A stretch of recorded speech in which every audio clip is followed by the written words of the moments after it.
nikohda ichgan qasamlariga amal qilgan oilani idealni hisoblayman dedimda, kommentga kirsam o'zbek ayollari endi shunaqa yozibdi. Bormikan shunaqa erkak dedi. Keyin men shu bolaga videoga oldim.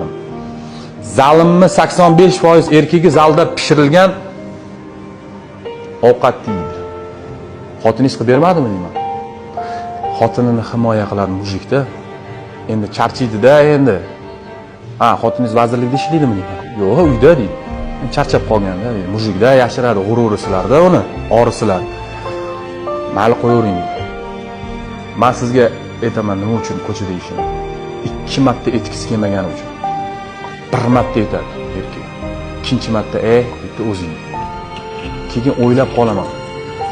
Vrodi nikohda nima deb qasam ichgan deylar. Xizmatini qilaman, yotib olib, polni toshsa ham billa. Ha? Qiyinchilik kelsa ham billa. Nahotki ertalab turib, vaqtli turib qiyinchilik kelmagan va oilasini обеспечить qo'ygan o'sha erkak. Nahotki ertalab turib ovqatini idishga solib qo'yish mumkin emas. Meni sevingan ovqat pishirganda emas. Hatto bilasiz, o'sha zalda chiroyli qiz ovqat pishirib turgan bo'lsa, birinchi ovqatini, qo'lidan bo'lgan ovqatini ularga o'zini sevib qolar ekan. Keyin kim aybdor? Ha, siz xiyonatkor ekansiz deydi. Ha, bechora. Kim ko'proq amal qilmas ekan nikohda ichgan qasamlariga?